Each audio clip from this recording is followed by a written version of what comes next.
This Everybody, conference we're will now really be glad recorded. that you've showed up for this family council meeting. And if you're new to the group, then a special welcome to you. My name is Jim Gould, and I serve on the board at AID, and I have a son in the program. And I was on the hiring committee that hired our speaker, who is Lori Baker, tonight.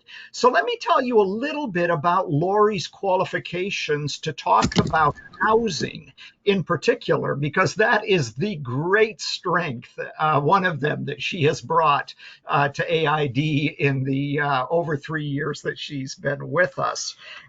So for several years prior to her service here at AID, Lori served as the statewide housing coordinator for the governor's office of the state of Illinois. And she was responsible for looking over supportive housing and affordable housing for people with disabilities, low income housing, and she can tell you more about that. In the years prior to her working at the state with the Department of Human Services, she worked with a trade organization called the Supportive Housing Providers Association. And again, their job was to look statewide and make sure that agencies and organizations could provide the kind of housing that our loved ones require. So Lori truly is an expert. I was talking to Lori recently, and I said to her, I have no idea how you keep this mouthful of alphabet soup straight in your head, because after about 3 minutes, my eyes glaze over.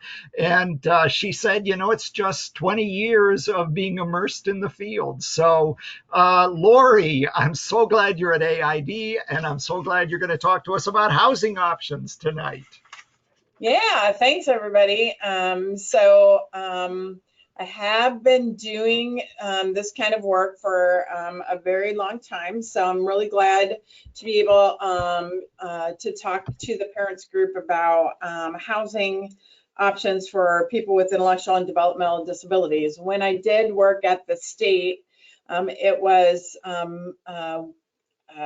my pleasure to be able to really work to try to move forward access to housing options for people with intellectual and developmental disabilities. Is the folks that have intellectual and developmental disabilities diagnosed are, kind of the last disability group, if you will, that don't kind of have ongoing opportunity to live a life that many other people have more ready access to. So I'm happy to share with you what potential there is and some of the things that AID has done, and help you to think about what that could mean for the loved one in your family that you are receiving services for or looking for services for. So obviously our mission at AID is to empower people with physical, developmental, intellectual, and mental health challenges to enjoy lives of dignity and purpose. And for us, that really means supporting people to be integrated in their communities of choice, living their best life and working and residing in a way that they want to. So Jim kind of went over this stuff before, but it's just all to say that I'm not making stuff up. I do know a little bit about what I'm talking about. So one of the thing about the housing world is that people with intellectual and developmental disability kind of operate separately from housing options and those types of things that are available for other people. And so I wanted to talk a little bit about what supportive housing is. And basically, supportive housing is affordable housing plus the services and supports that you need in order to live in your community. So, affordability means that a person is paying no more than 30% of their income on housing related expenses. So people who have loved ones that reside in Scylla know the difference, right, between that and what happens at community integrated living arrangements, where basically all of your income goes towards your housing expenses, and because the state doesn't pay any of those expenses, and you only get about $60 of your income in order to purchase the things that you need for your personal care. That's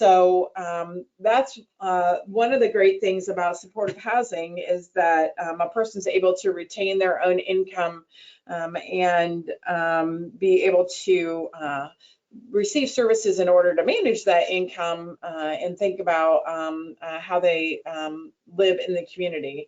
Supportive housing is a really kind of niche type of housing.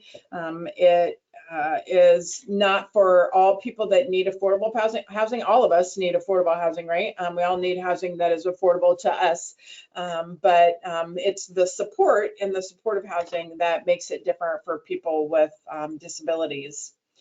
When we talk about affordable and what that means in terms of costs, right? I always like every year to look at the Low Income Housing Coalition's out of reach data, and every year they put together how much money you need to earn per hour in order to afford a 2-bedroom fair market rent apartment in your community. So you can see we're in the Chicago, Joliet, Naperville HMFA down here towards the bottom left-hand side of the screen, and you need to make $24.98 an hour in order to afford a 2-bedroom fair market rent apartment. And I don't know if anybody's helped anyone look for housing in the last few months, but you'll be lucky if you find anything that is fair market rent, because the housing market's super tight right now. And so people are able to charge more than fair market rent to people because the vacancy rate in Kane County is about 1% in terms of rental units. So you can see how affordable housing is really important to lots of people, right? Our caregivers that we want to help support the people that we love. The most important vital part of our work here at AID do not make $24.98 an hour. I'm sad to say, I wish they did. Neither does your barista that you get your coffee from, or your dry cleaner, or your child's high school teacher does not start at $24.98 an hour. So it just gives you a good idea of how expensive housing is, and that when we talk about affordable housing, we all have to support and be supportive of affordable housing being developed around us, because there's many of our friends and neighbors that need access to that housing. So why would a person with intellectual and developmental disabilities really want to or think about living in affordable housing? One, that means that a provider like AID does not have to go buy a house in this market that is very tight and very expensive, right? Where you're buying a property in order to house, 4 to 8 people, and that cost is very expensive. It is not the norm for any adult to live with 4 to 8 other roommates, right? That's not what we expect as normal as we grow up. We also remember when we had the presentation about home and community-based settings regulations, shared bedrooms and some of the features of Scylla's community integrated living arrangements really don't comply with a home and community-based settings rule. Now at AID, we're a little bit ahead of the curve in that we always have individual bedrooms for our participants or residents to live in, so they don't share a bedroom with someone else. So that helps us to be more in compliance. But there is more to the settings rule than that. And if you need a reminder about that, that's available on our website in a recorded presentation that we had. I believe that was our first presentation, maybe in March of this year, if I remember correctly. How many people do you want to share a house with? I don't know about you, but I recently had my mother move in with me, and though I love her very, very, very much, it's hard when you've been living by yourself to have somebody else move in with you, let alone 7 other people that you are not related to and that you didn't get much choice about who they were, right?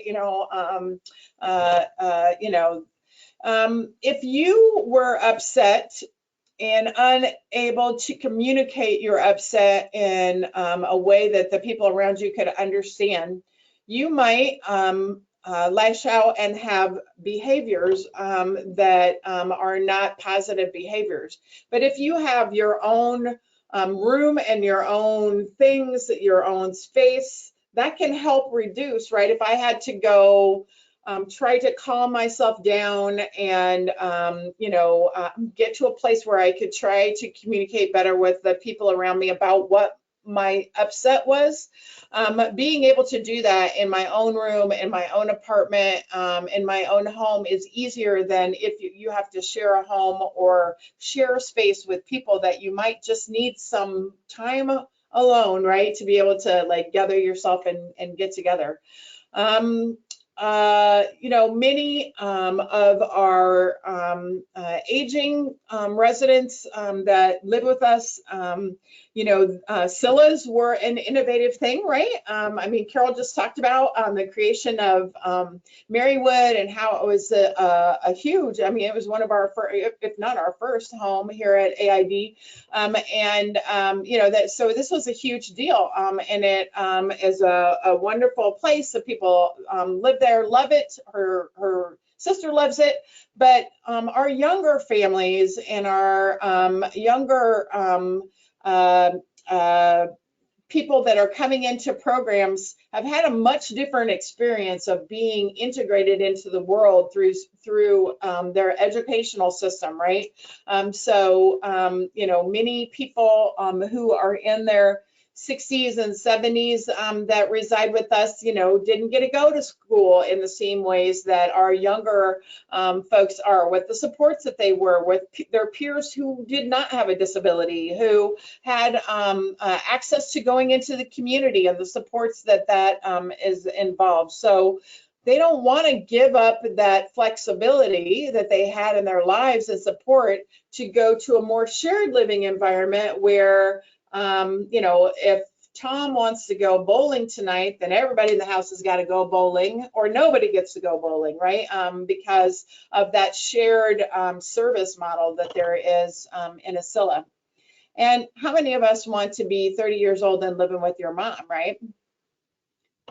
I guess I'm the only one, right? Because I have my mom living with me now. But I think that that's just, kind of a reality. Our young people, our folks that we love that have intellectual or developmental disability, look at their peers and they want to be the same. They want to be able to have a relationship, get married, work, live in the community, do all the things that, any of the rest of us kind of take for granted.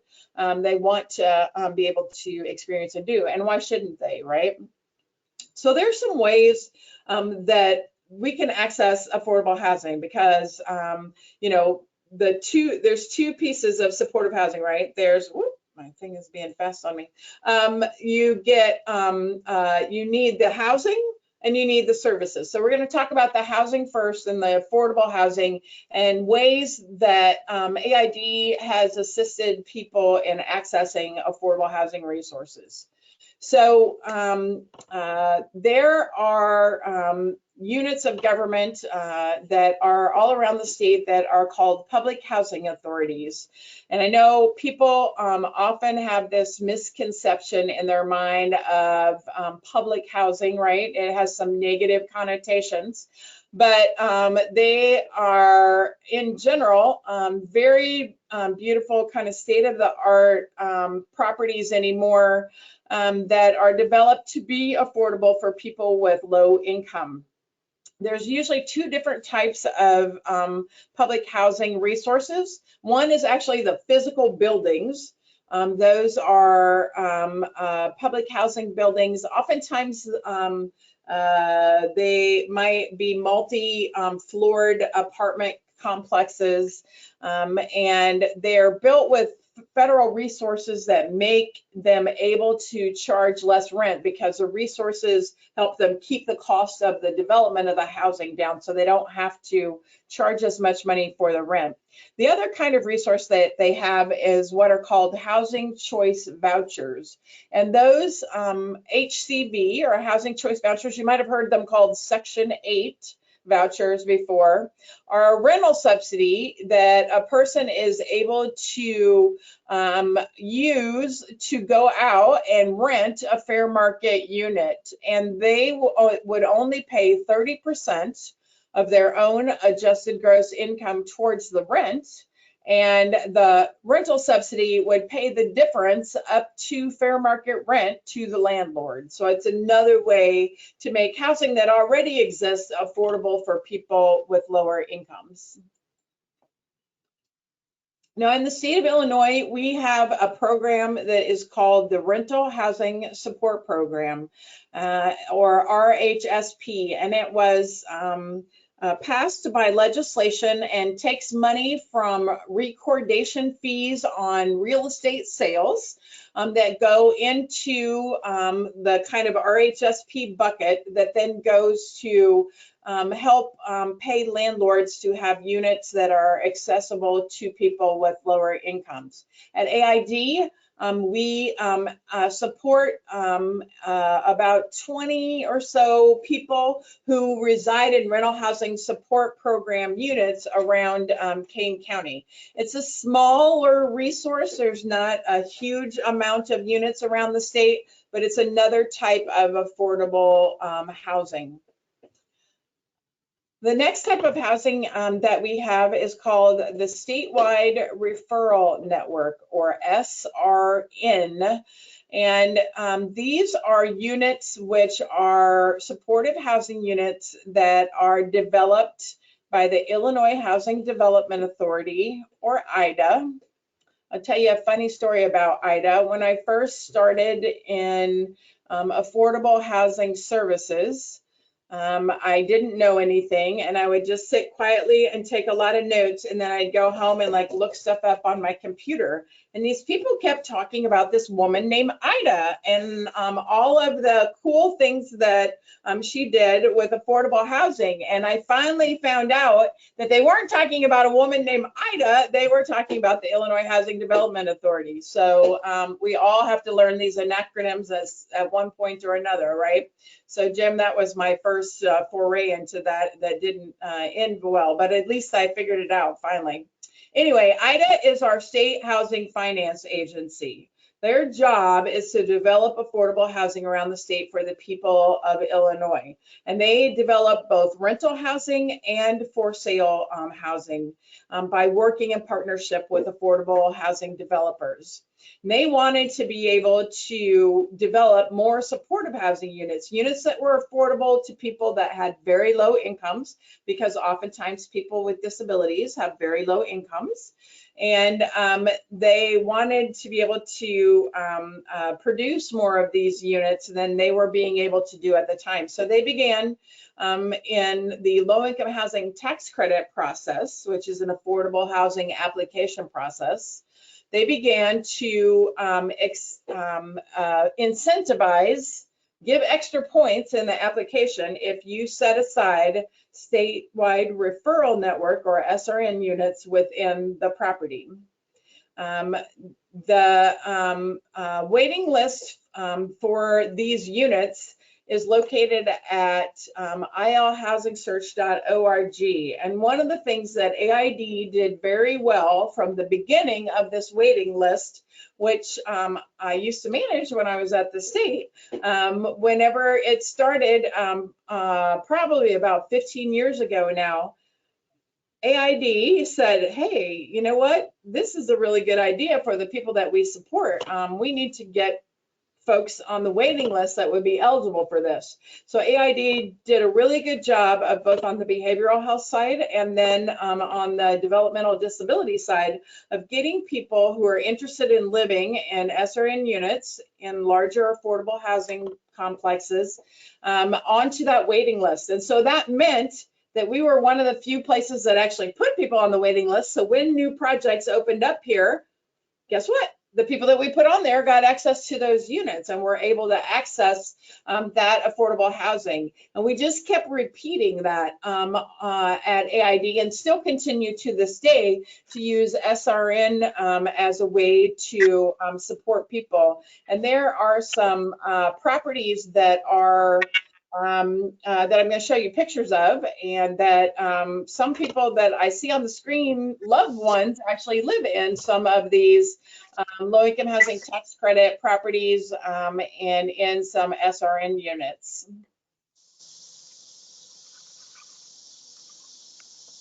So in order to be eligible for SRN, you just have to have a very low income. You have to make 30% of area median income or below in order to be eligible.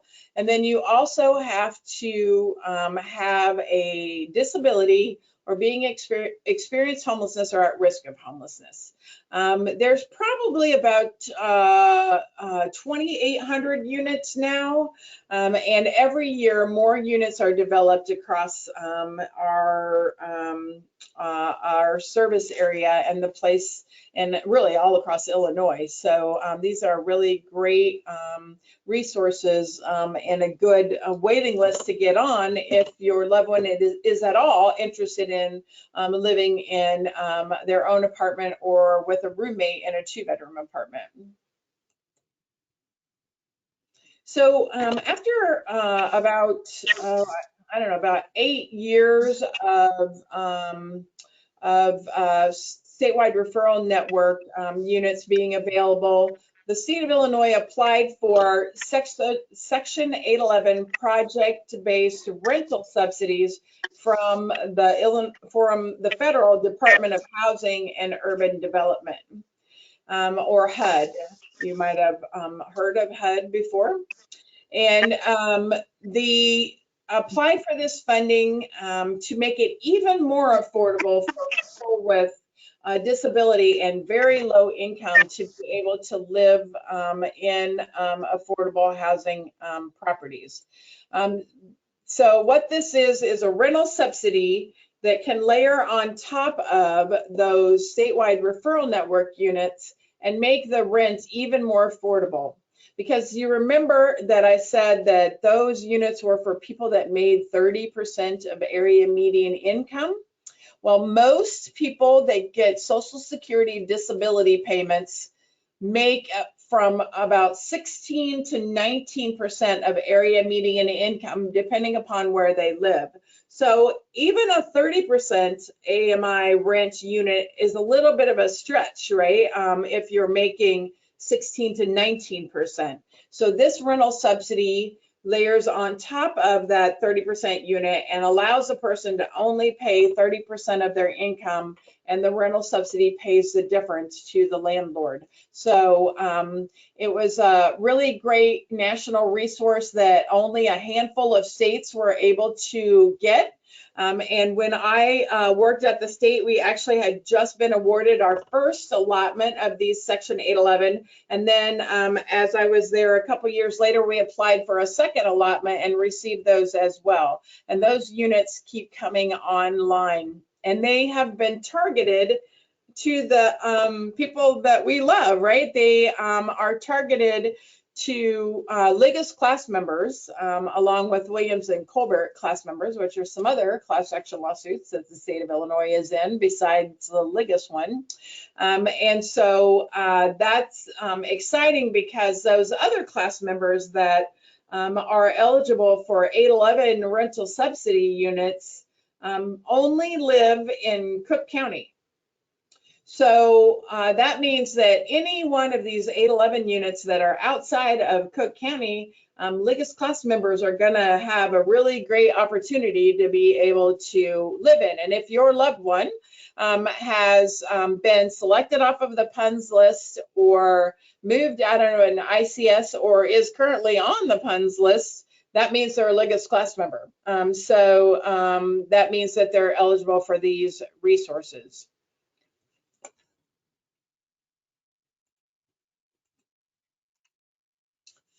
One of the, we talked earlier about low-income housing tax credit units that have statewide referral network units in them.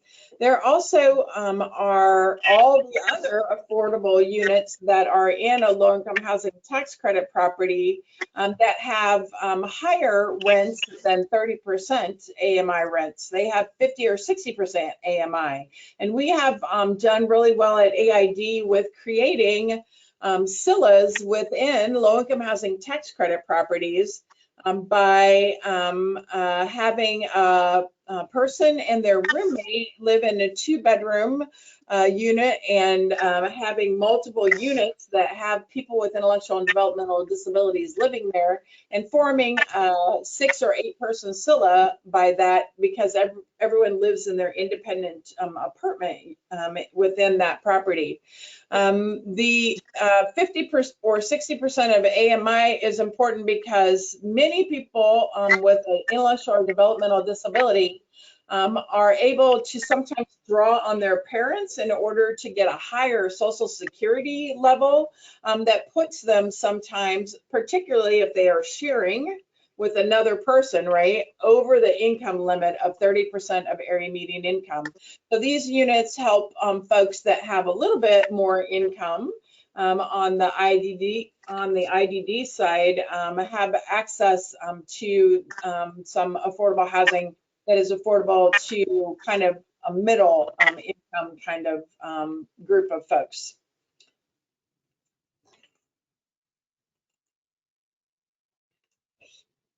The Illinois Housing Development Authority has also, over the years, had the opportunity for providers like AID to apply for funding to develop and build what are called small single-site supportive housing projects. They're generally 24 units or less of affordable housing that are designated, all of the units are designated for people that need supportive housing, that ongoing services and supports. So it can be a mix of needs for that support. It can be a physical disability, it could be a behavioral health disability, it could be a developmental disability, it could be aging, you could be a veteran that might have that ongoing need for support. You could be aging and have that need for support. But these properties are all designated to be supportive housing. That's why they're small, so that they're not giant, more institutional feeling buildings, but they're small, basically apartment buildings. This is a forgivable grant from IDA. And if you have been receiving and reading your Friday Focus, you will know that AID broke ground in July on a small single-site supportive housing property that has funding from the Illinois Housing Development Authority in West Chicago. And that property is currently under construction. And we will have 24 units of permanent supportive housing there. And we will have 21 1-bedrooms and 3 2-bedroom units there. Every person will have their own lease and rights of tenancy and keys, and nobody can just walk into their apartment. It's their apartment. Services will be on site, and we will help support people access other services that are off site, healthcare and transportation and all those things. And we will have office space on site. And so we're very excited about this project. It's been over 20 years since we've built anything at AID, so we're very, very excited about this and are hoping that in late winter, early spring is when we'll begin to be able to start filling these units. Another place that AID is just recently applied for a small single site supportive housing project is in Elgin. We just submitted this past July that just ended, an application to IDA for another 24 unit small single site supportive housing property in Elgin on State Street. So we're very hopeful. We've got our fingers crossed and are hoping that they will invite us to submit a full application, and then hopefully that application will be awarded. On that same property in Elgin, we are also working on developing a low-income housing tax credit application. Those applications will open up in the fall, and AID is proposing a 50-unit low-income housing tax credit property to be on site there in our State Street property that is over 16 acres. And we are hopeful. We applied last year and missed the funding cutoff by 1 point. So we are hopeful that as we listen to their feedback from the Illinois Housing Development Authority, that we will have improved our application and be able to have that selected for funding this year. So that's another one to keep your fingers crossed about. We're very excited to be kind of moving these affordable housing pieces forward, both in partnership with other affordable housing developers and in being able to develop some of those pieces ourselves. So, we talked about the affordable housing and how you might access it and how you might connect to it. Now we're going to talk about the services that you need and how you access those services in terms of for folks with intellectual and developmental disabilities. So there's 3 basic types of funding that is available for people with intellectual and developmental disabilities. There's home-based services. There's what are called intermittent community integrated living arrangements, or ICILAs. I'm so proud of myself. Usually I can't say intermittent correctly the first time I try to say it. And then the 24-hour community integrated living arrangements are a regular type of CILA. And those are the 3 types of service funding there are for people with intellectual and developmental disabilities. So when you look at the home-based services program, it is the most flexible funding program for services that there is right now within the Division of Developmental Disabilities.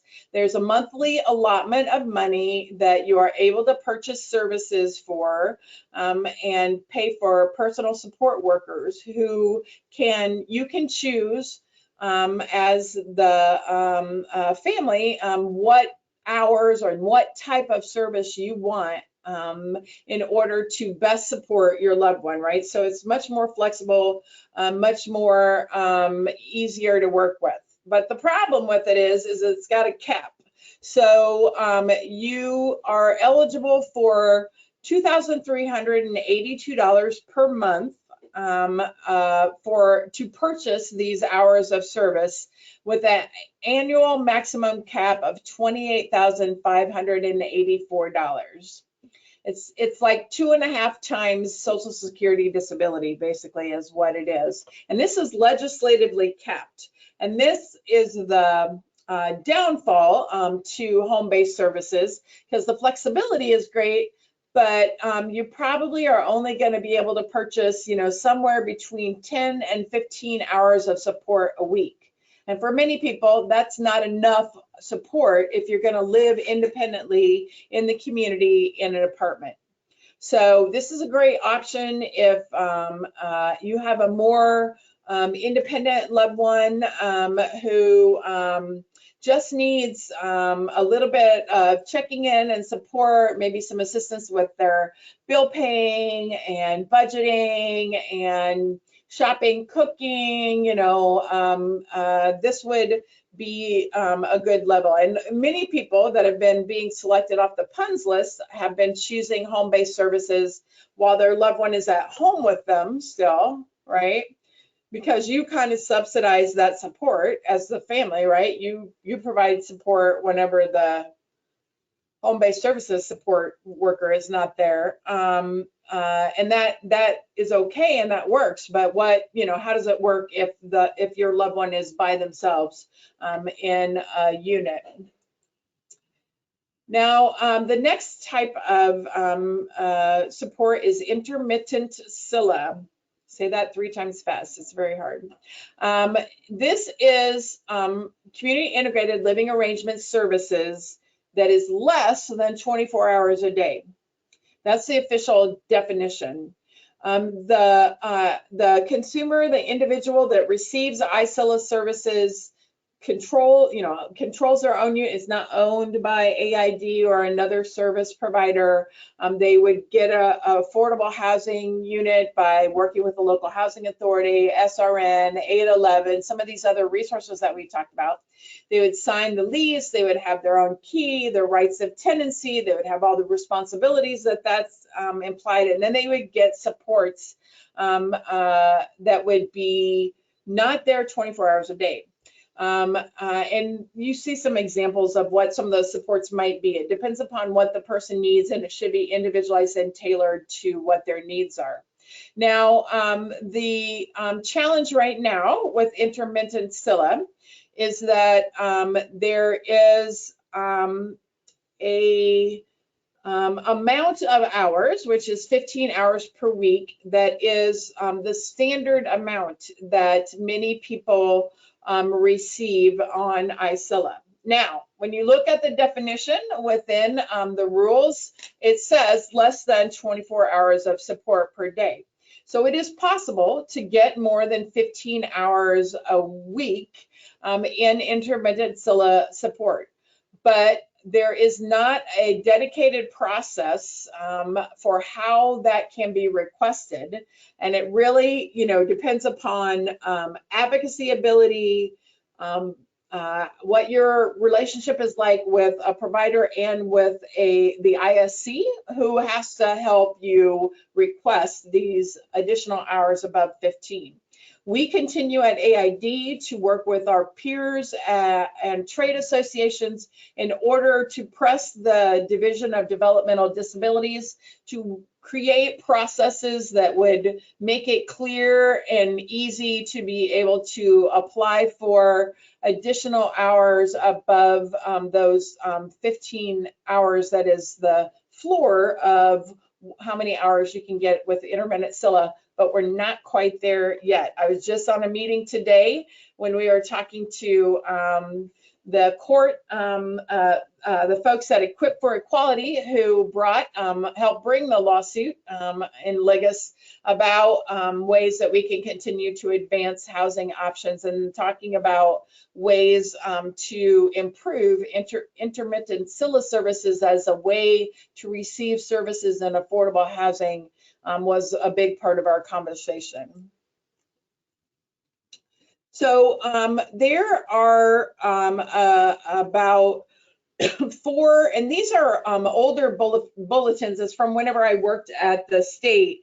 As we were working towards, okay, what are the impediments? What are the things, the barriers that come up for people with intellectual and developmental disabilities that keep them from being able to live in affordable housing like other folks around them? And these bulletins came out as a direct result and trying to answer what some of those barriers are. Those DSP hours that I talked about being at 15, the understanding used to be that was the ceiling. Well, this informational bulletin came out and said, no, it's not the ceiling, it's the floor. It's where we start, and then you should be able to get additional hours above that. You can see that was in 2015, and this is now 2021, and we still don't have an approved process for how you access those hours. But I have met people who have got more, and we know that it is possible. It's just we have to improve the process. There were several other types of things that came out when we increased the amount of behavioral intervention hours that people were able to have, ways to ask for additional staffing hour, and the clarification about a person's own home. So them being able to be personally in control of their own unit were all important bulletins that we have to go back to and remind sometimes our ISCs and our providers that are out there, and that we need to listen to them and do what they say. The final type of service is 24-hour SILA funding. As you know, this is a shared service model. There is not a one-to-one ratio of staff to clients in this or residents in this model. There's generally 4 to 8 residents. Is a little more rigid of a type of service, and all of your income, but $60 goes to the state. And so that's, one of the downfalls of it. At AID, we've been able to develop a bunch of different types of housing, from intermittent SILA, 24-hour SILA, in LIHTC properties, and a variety of other types of properties. And so I'm going to show you some of those and tell you how that property has worked, to just get your juices flowing, right? To think about what might be right for you, your family, and your loved one, or what you might want to work towards in your person-centered plan. I know looking at some folks on the screen that they and their loved one have a plan to work towards independent apartment living, but that's they have other goals in place to work towards over a year or two until they get to that point where they feel like they're ready and willing and able to move into an apartment. Some people want a SILA, but they just want it in a different type of location than might be standard from other providers.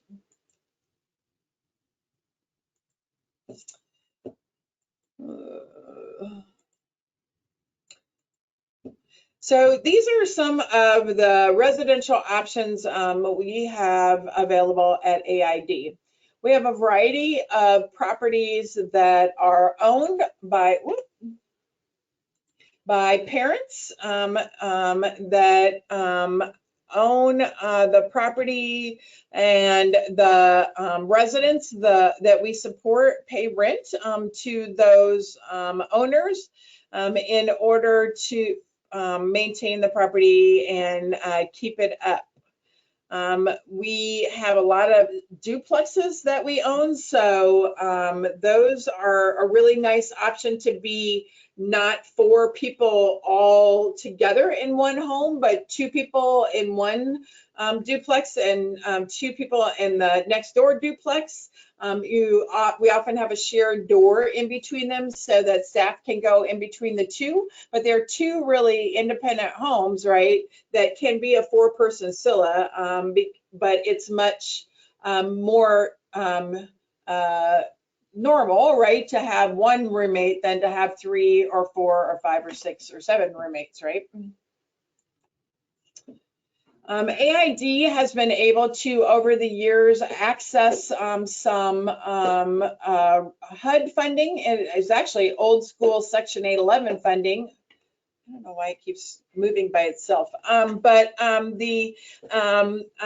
This funding allowed us to develop the properties that are at the top that are 6-person group homes. And that seems large, but there are 6 individual bedrooms that are, so every client, every person who lives there has their own bedroom, and they are able to have a rental subsidy to make the property affordable for them that is attached to the property.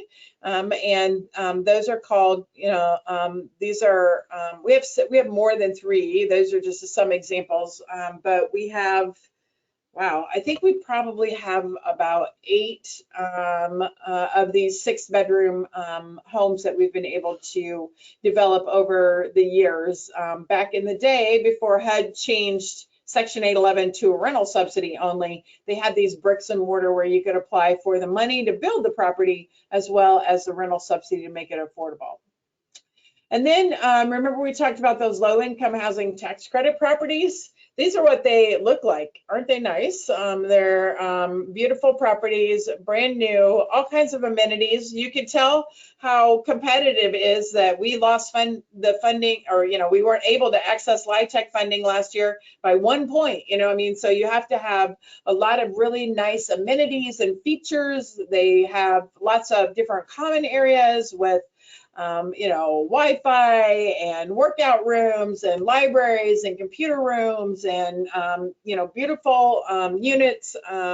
They're, brand new, beautiful, and we have been able to support people in these properties either through 24-hour SILA or ISILA services that are available. So, at Water's Edge, we have an 8-person community integrated living arrangement that is in 4 different units, 3 2-bedrooms and 1 3-bedroom, and the staff has that 3rd bedroom, they kind of use that apartment as the gathering area and the great place where if they want to cook together or share a meal or hang out and watch TV. But you can also be in your own unit if you don't feel like eating whatever everybody's eating tonight and you want to go cook your own things. And then the support is still there 24 hours a day in case and when you need that assistance. So that's a very innovative thing. I don't know any of you people that have loved ones that participate in this. There are no other providers that I'm aware of within the DD system that actually support people with intellectual and developmental disabilities and LIHTC properties. So I think it's pretty amazing that AID has done that, and we will continue to do that because we really feel like it's a great way to separate providers from the place where people live. As well as to support people to live in a way that's just like their peers are living, but also has the right amount of support that they need in order to live there. We have some places that we rent as AID and are able to then support people that live there. And then we own a large variety. We have about 38 homes right now, and that's counting SILAs that are in those low-income housing tax credit properties. So we have those up and down the Fox River Valley from Kane through northern Kendall counties. We also, on the behavioral health side, work with many affordable housing developers and supporting people with a behavioral health diagnosis in properties. We support more than 1,000 people with behavioral health diagnoses in low-income housing tax credit and public housing and other affordable housing options across the 7 counties that we offer services in. So, this is really what I think AID does best is support people in more innovative housing options and employment types of opportunities in the community. And it's what we hope to continue to be able to improve on as we go forward. Obviously, as we were just talking earlier before we started, There is challenges right now because of the staffing shortage and the ability to hire people, because the more locations you're in, the more people you need in order to provide those supports 24 hours a day. And so, we can not to get ahead of ourselves. We've really kind of slowed down on opening up new community integrated living arrangements. Although we are opening up 2 this year, we already did 1 in Elgin and are moving towards another here in Aurora. So yay! Kathy is saying yay because it's for one. The second one's for her son's going to live in. So that's very exciting. Yay! Yes, she's crossing her fingers and praying and doing all kinds of stuff. But it'll be fine. Everybody has challenges when they transition initially, and change is hard, right? For any of us, even if it's a positive change, right? So it is difficult for all of us. So we all know, and staff knows that when you are helping somebody move into a new setting, that it's going to be a little bumpy at first, right? And people might, those folks that, again, are not able to verbalize the feelings that they're feeling in a way that is, easily interpreted, then sometimes, we act in, well, I mean, I'm able to verbalize and sometimes can't get it out of my head, right? So sometimes I'm not too nice, to people because of that. So I think that we all know that these are difficult moves. Any transition in life. Think about the last time you moved. I just moved last November, and it's like, whoo, it was like challenging, right? And it's and I was able to, afford to hire somebody to help us and do all that kind of stuff. And, anyway, I am digressing, but I'm glad to open up and, try to answer any questions that you might have.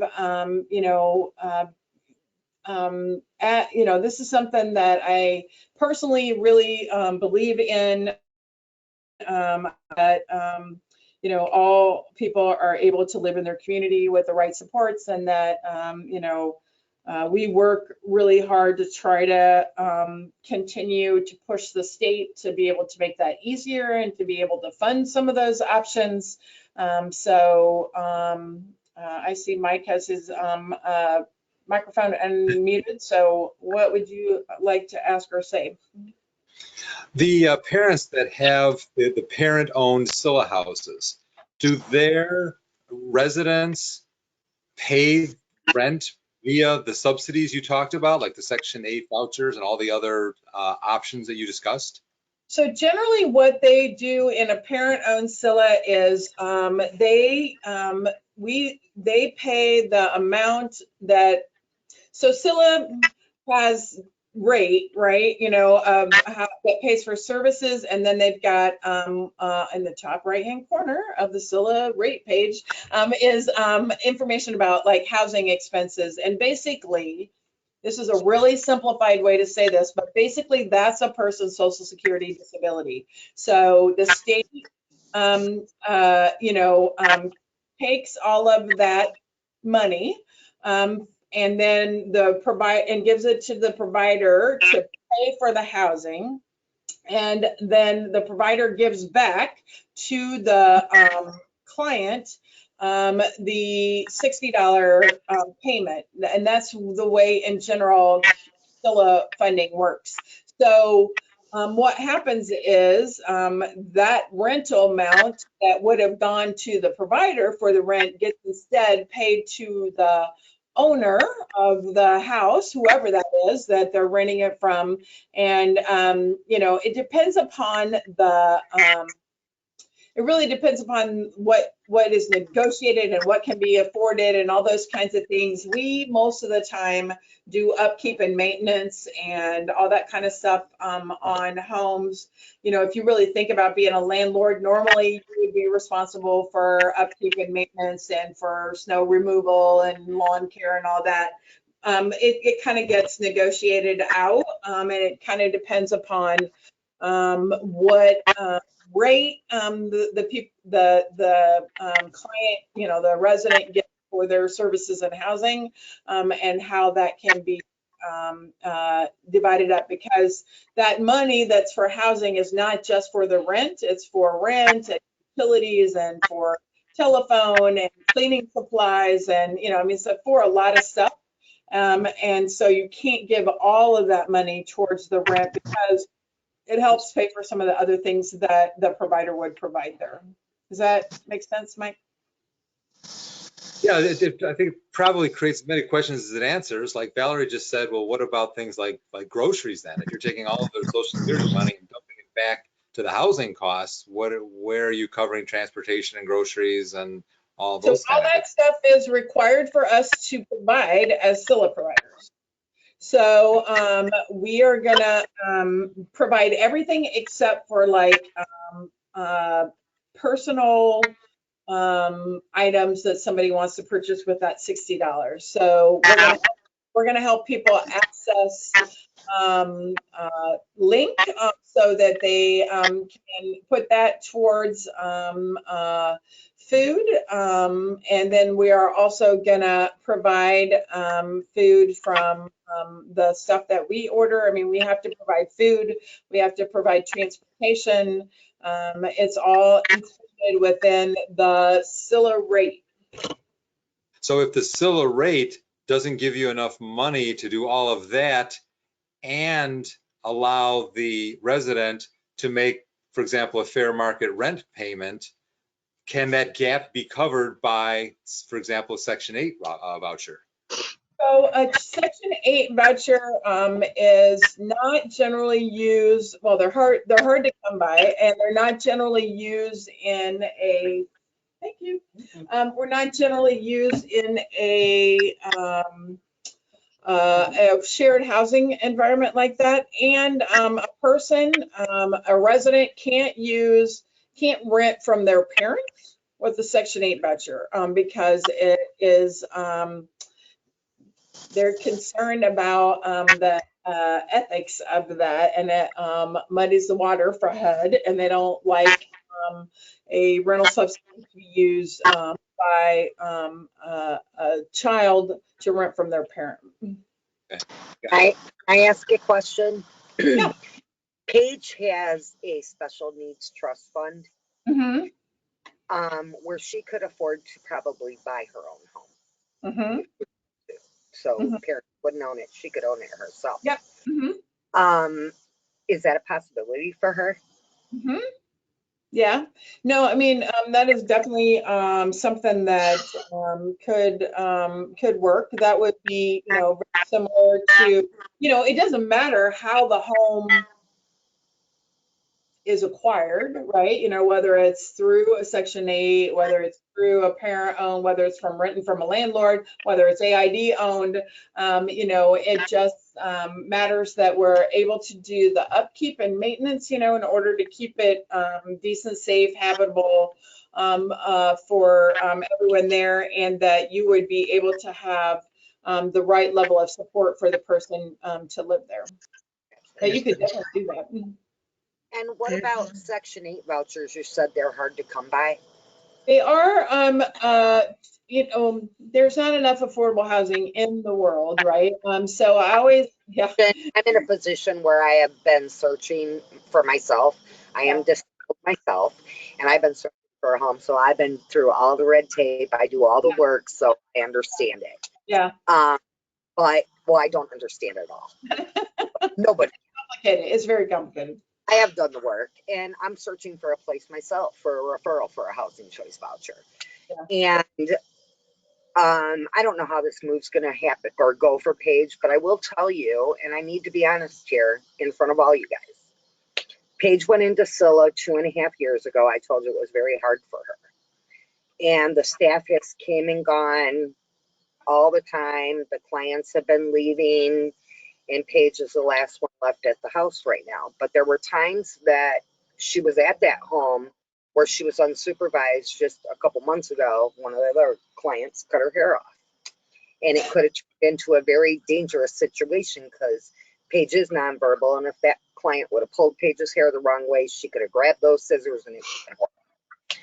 So that happened, and now they're moving her out of her house, and I'm scared to death for her. I really am. I went and visited the house, and it's actually a house that a friend of mine's family bought for their daughter, Carolyn Ann's house. Carolyn Ann. Oh, yeah. Mm-hmm. Right. And I went there and visited, and I was very distraught because it was loud and it was chaotic, and I didn't think it would be peaceful for Paige.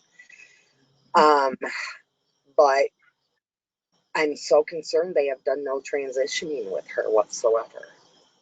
And so what I would personally like to see happen is for me and Paige to be able to get a place together, and for her to have support services, to go to AID during the day and have somebody there to help with her.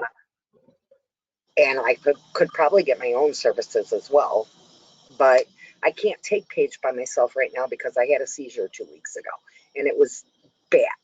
And I would never have her be with me alone. Just can't happen now. Have you talked to Paige's ISC about what you're interested in doing? Are you talking about Lisa Thompson? Or whoever the Service Inc. person is that she would be working with her person-centered plan? Yes, I do have a call into her. Like I said, I had this seizure, so I've gotten a little mixed up. Yeah. Anyway. Yeah. Well, and I will say to you that there are ways to do, family SILA. They're hard to get the division to support, but basically what you're talking about is family SILA because we be together. So Good. Is happy with me. I know you said who wants to live with their mom, and that's what I tried to tell her when she moved into Roberts Lane. You're going on a great adventure, my lady. I was in the hospital. I was in rehab. Dad did all this, and but I had been working with them, and but she had a meltdown. It was horrible, and I don't know what's going to happen tomorrow because tomorrow she gets dropped off at her new house with nobody that she's used to having at her home. So I'm scared to death. So is there any referrals that you guys could do for myself or Paige or housing.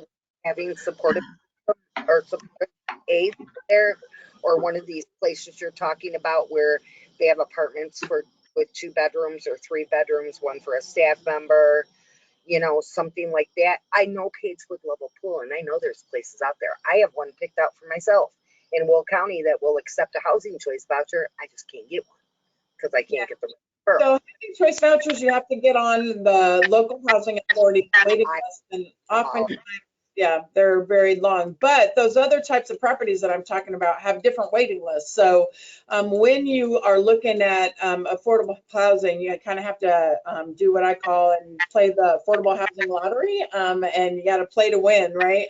So you got to get. I've done the due diligence. I have. Yeah. Even I worker now since I had my seizure, and she said she was talking to another person I was working with in Will County at a disability place, and he put me on a list there. But anyway, she said this girl has done the work. She knows more than I do, and I do because I research every day, 8 hours a day, and I try to fight for my daughter, and it's difficult because I don't like what's going on. She has people there in her SILA home that love her. She does, but they keep pulling them away from her and taking them out of there. And I know you said earlier that they had a problem with staffing, but that's not all the staffings or the staff's problem. It's some of what they've had to endure. There was a person who worked in Paige's house who witnessed her banging her head in the classroom and reported it. She's no longer in that house anymore. there was no supervision. She witnessed her banging her head for quite a few minutes. This was last year, and they had to call in whatever that OIG. And but anyway, that staff member is no longer at the house, and she cared about Paige, and she spoke up for her and advocated for her. She's gone now, and there's been another couple that have the same way. And I walked into the house. I took Paige to the King County Fair a month ago, and when I returned with her to her Scylla home, the staff member, the only one that was there, was sleeping on the couch. The doors were unlocked. I walked through the entryway that goes into the first door, and then you go into the house, and she was asleep on the couch. I had to name her. I had to call her name 3 times before she woke. Laura, I'm in this program for a long time. My sister will be turning 61, 62 this year. She's been there, and Marywood is one of the first parent-owned homes. So I'll address your question if you want, Mike. What happened back then is a long time ago, obviously, but what Laura's trying to tell you is the biggest problem that we have is staffing. You can't find the kind of people we need and want. They won't work. They're burned out. The ones that are dedicated, they're totally burned out, and we all know why. They get paid nothing. It get paid more to sit home on their butt and do nothing than to come to work, because that's the way the situation is right now. So for us that do care. There's some of them that do that. Oh, they do. And I'm probably the most fortunate of everybody sitting here tonight. The most fortunate. But because we don't have turnover in Marywood, I don't know, by the grace of God. But we have had some staff turnovers, and in different situations, Lori will back me up on this. Of course, we've had to have substitutes. And of course, they don't know the gals that live in my sister's home. And they try their hardest. But I'll give you one example. Now, I come from I'm old. And I'm going to tell you, the first time my mom sat there and she heard how they were cleaning my sister's house, and my mother, you could eat off her floors. She said, "You know how they cleaned the furniture in the house, Carol?" I said, "No, how, Mom?" "Well, they took end dust and were spraying it on the furniture, the upholstered furniture. And nobody knew how to use a mattress pad." "Oh, didn't know how to make a bed." "Oh, well, that's good." I'm just saying, you can't find people. We would all love to clone ourselves, and it's a horrible situation, and I feel for you, and I know where you're at, but try to have faith. I know AID is doing their very, very best. I can't tell you more than that. And our hands, I can't have my sister come live with me either, just like you can't have Paige live with you. It's in God's hands. I want to, because I know she'd be so happy, but I can't take care of her at this point. I know. So Laura, I will, you need to talk to me and to the other staff, and we can look at what, waiting lists and different things we can get Paige on. And hoping and praying, and I gave her great guidance for when she goes there tomorrow, that she's moving into a new place, and this is how life happens, and it's going to be exciting for her. And I just pray by the grace of God that it is, and she can't go through what she did when she moved in over there on Roberts Lane, because that was torment and horrible. I mean, she was freaking out and miserable and just not herself. So I'm praying about it all, and I will call you Lori. I keep calling you Laura because it's Lore. Oh, it's weird. Everybody called me Lori growing up too, even though my name is Laura. But I just appreciate being here tonight and hearing everything. I took photo shots of everything you talked about, and I will send this PowerPoint to everybody that's on this list, and then we always put this recorded webinar up on the parent site that is to share this with her dad so he could hear more about this.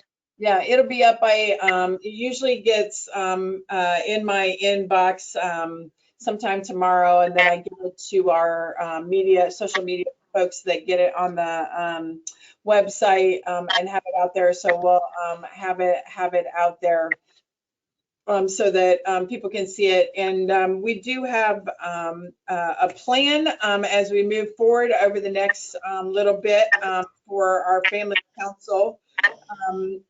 We are working on trying to make where you access this information easier to see on our website, because right now it's underneath support AID or something like that on the tabs, and so it's not real intuitive where it's at, all the recorded information and the information about the upcoming meeting. So we're working on that. We're working on inviting more people to be able to join us here so that we can have more robust conversations. Our September meeting will be an advisory type of meeting. So you remember we have the 4 pillars of what we're working on. So September we'll come to you with some questions to ask your input on. And then in October, at our October meeting, we thought we would plan together what we wanted to do in the new year with our family council. If you remember, these meetings are on the 3rd Thursday. So in November and December, those aren't very good dates. So we had not planned to meet in November and December, but we want to hear from everybody, whether your ideas on what we might want to do, if we want to, and who knows by that time, but if we might want to start meeting together in person in different regions, north and south, central, whatever. If we want to continue to do informationals like this, what other types of presentations you're interested in having and all that. So that's our plan as we move forward throughout the rest of the year and plan for next year's family council. Awesome. Thank you all so much. And Carol, thank you for your input. And Lori, thank you so much for this information. It was very uplifting tonight. So I'm glad I got to join. I'm glad you all joined. Thank you so much. And don't hesitate to contact Lori if you've got questions about housing options. There are, AID is really trying to develop alternatives to the standard CILA, and we are one of the state leaders. And as an agency, we are so fortunate to have a person like Lori with her tremendous expertise about housing in particular. So thank you again, Lori, and happy Labor Day to all of you next week. And we will see you in September. Good night, everyone. Good night. Bye. You all. Thank you. Bye-bye.